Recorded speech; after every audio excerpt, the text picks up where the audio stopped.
Good evening, everyone. Welcome to the fiscal year 2024-2025 Annual Action Plan Citizen Input Workshop. This is a mandate that HUD required of the city.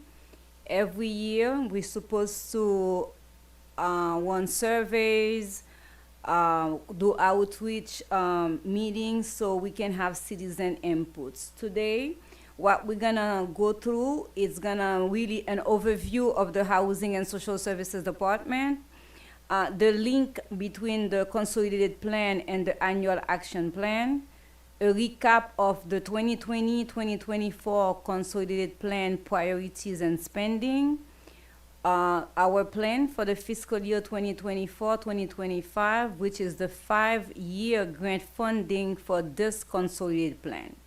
And the next step and schedule, we will see what happened after this first workshop. The Housing and Social Services Department, formerly known as just a housing division under the Community Planning and Development, came to life or seen the day back in October 2019 when they when they became a department on their own. So under the Housing and Social Services Department, you have the Housing Division and the Social Service Division. Our mission is to serve all the people, all the residents of North Miami by assuring that residents have access to more affordable, decent, safe, stable housing, as well as enhancing their quality of life and potential through diverse social activities made available to them, specifically to very low and moderate income households. That does not mean that we don't help people that are not low income. It's open to everybody as long as you qualified for those programs. Like I explained in the beginning, one of the mandate of HUD, we don't just receive the money and we put it out to residents. It is required that the city every 5 years prepare a plan. What is the consolidated plan? It's a strategic plan where we explain to HUD how we're gonna spend the money for the next coming 5 years.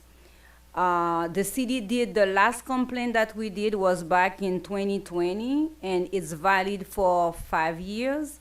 During the 5 years, we tell HUD this is our priorities. How did that go? The city, along with some consultant that we hired, we met with residents, stakeholders. We run surveys where we put a list of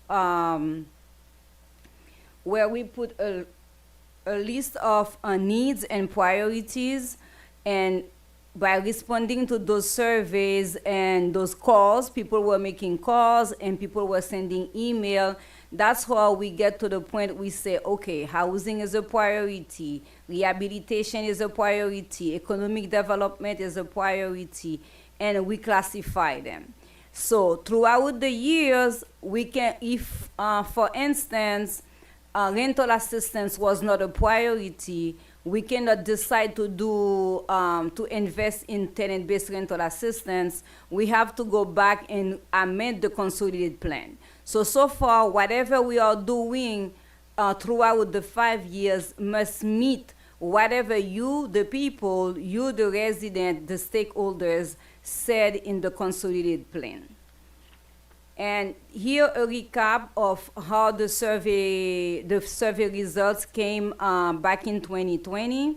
We have number one, I think at that time, it was during COVID, that was economic development, business were closing, so people wanted assistance, a portion of the funds to go toward economic development.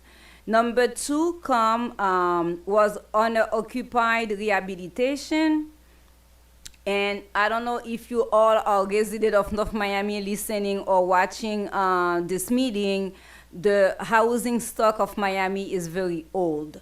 So there is a lot of requests for repair, roof, windows to make them up to par, to make them compliant to the Florida building codes. So there was a lot of people responding that owner-occupied is a priority. Number three, again, don't forget, keep in mind that we did this consolidated plan during COVID. Rental housing came at number three. Public services like those community-based organizations that we can refer you to came on number four. We have number five, it's improvement of the public facilities. We are thinking about our community centers that are aging as well. And at last, the sixth one was homeless prevention. But I need to accentuate for you in this case, while we were doing this consolidated plan, we got hit by COVID. A lot of fundings came from the federal government under the CARES Act enacted by President Trump at that time, and the American Rescue Plan enacted by the current President Joe Biden that enable us to assist more people on the economic development, rental housing, and homeless prevention. So moving on, what is the annual action plan? As I explained earlier, the city of North Miami is an entitlement community, meaning that every year we receive funding from the federal government, the U.S. Department of Housing and Urban Development, under the Community Development Block Grant, CDBG, and Home Investment Partnership Programs. Those we apply after the fact because they are giving to us based on formula. What does that mean? They take into account our population, our level of poverty. That's how they determine the amount that come to us. That's why they call them formula grant. And once we receive our allocation, that's when we put the application. We do the whole thing that we are doing right now. Every 5 years, we do the consolidated plan, and every year of this consolidated plan, we need to present an actual action plan. Why? Because the allocation differ, and it may happen during this 5 years that our needs and priorities change.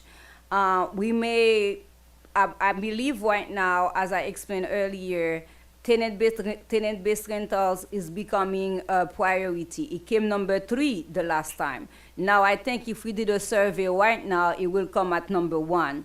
I think we still have demands for the owner-occupied rehabilitation, so forth. So things change, but we still have to do this refresher for the residents to see if we continue to allocate the money the same way we were doing it in year 1, because reality of year 5 can be different of year 1.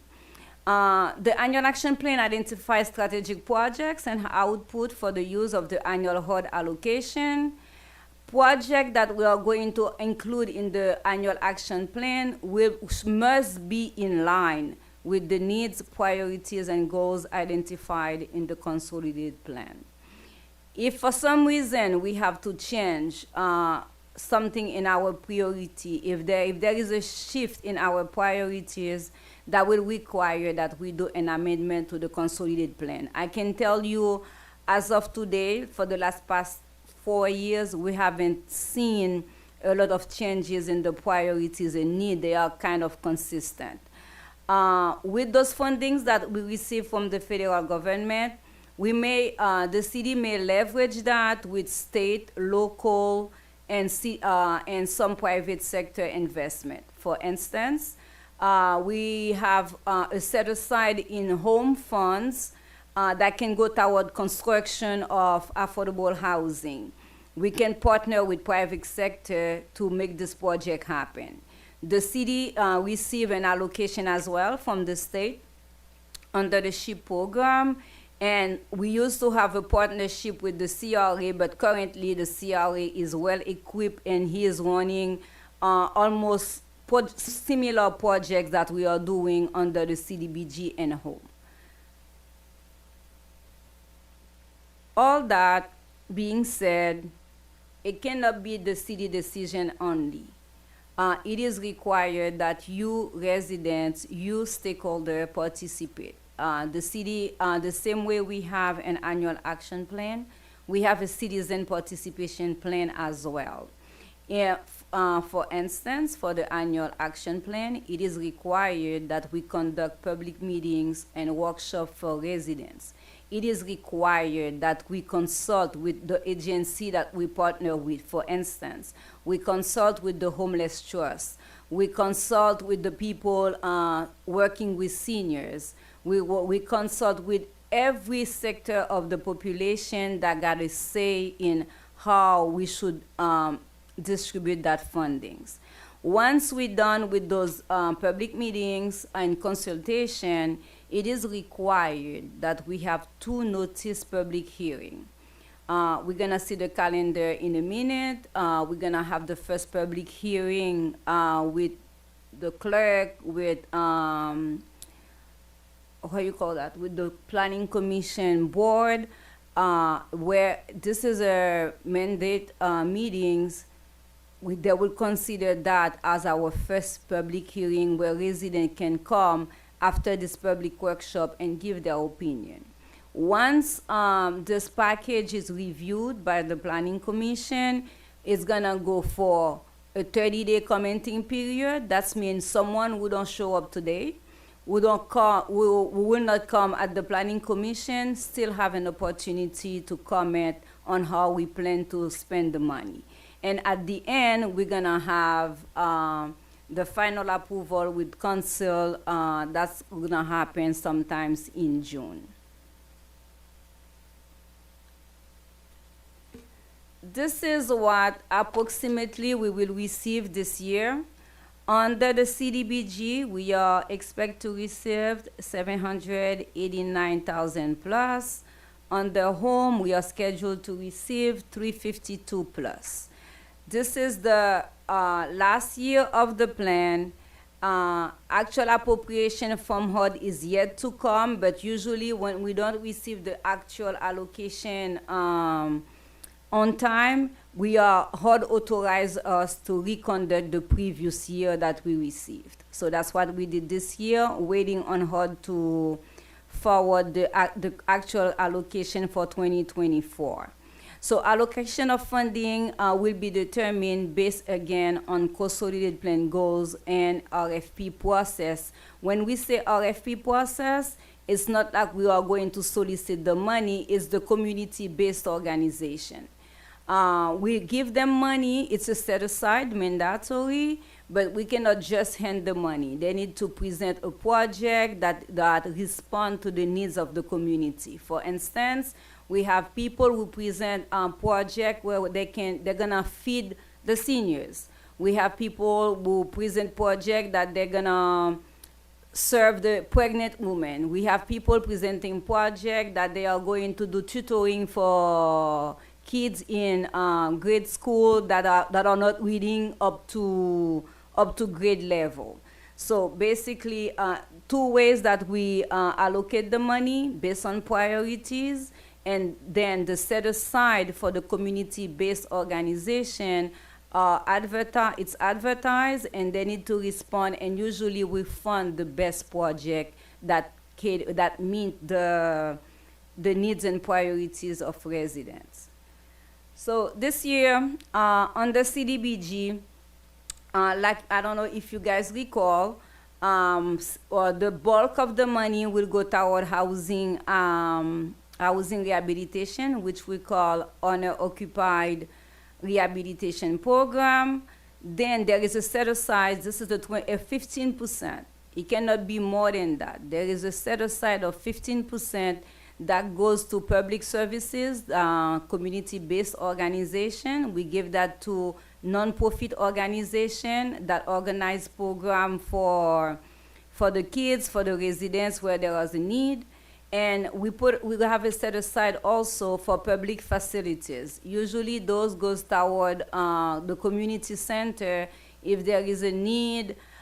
We do, in the past, I think the city work with public works for sidewalks work, but the funding is so limited that it cannot go that far. So we keep it to the parks and recs facilities to assist residents.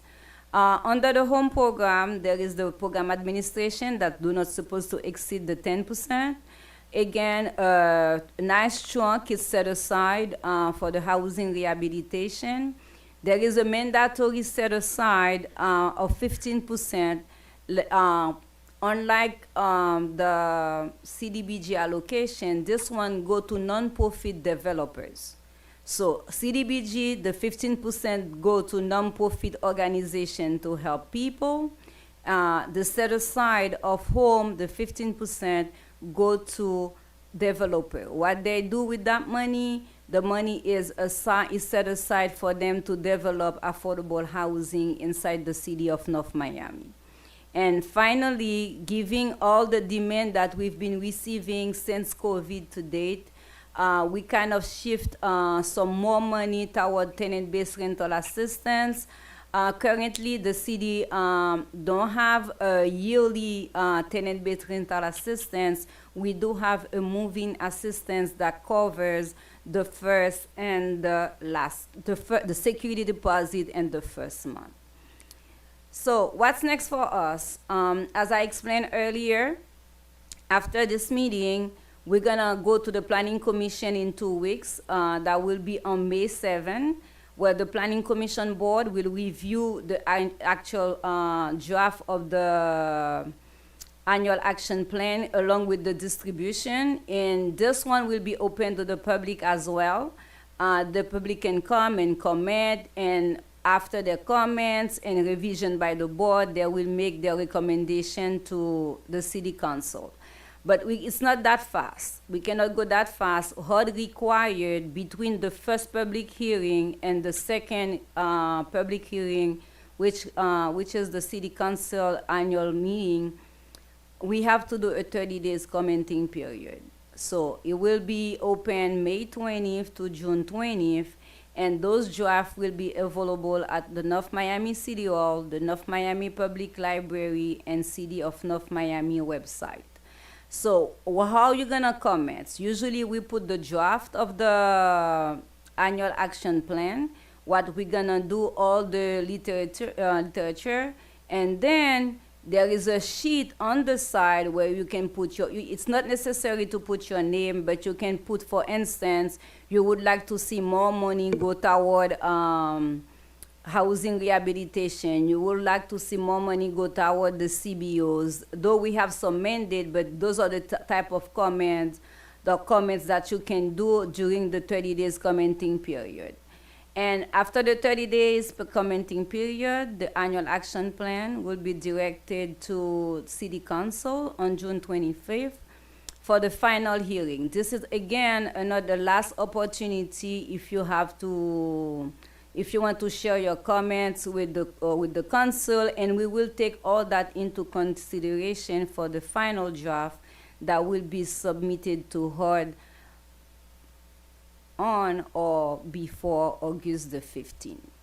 So with that being said, if you guys have any question, for those of you who are present with us, it's open now for question. If you don't have any question, you can still comment by calling our office, 305-893-6511, extension 20,000. You can email us at housing@northmiamifl.gov, or you can stop by the office, 12300 Northeast 8th Avenue, North Miami, Florida, 33161. Thank you all for attending, for listening. Any question? With that being said, I wish you all a good evening, and hopefully I'll see you at the Planning Commission on May 7th.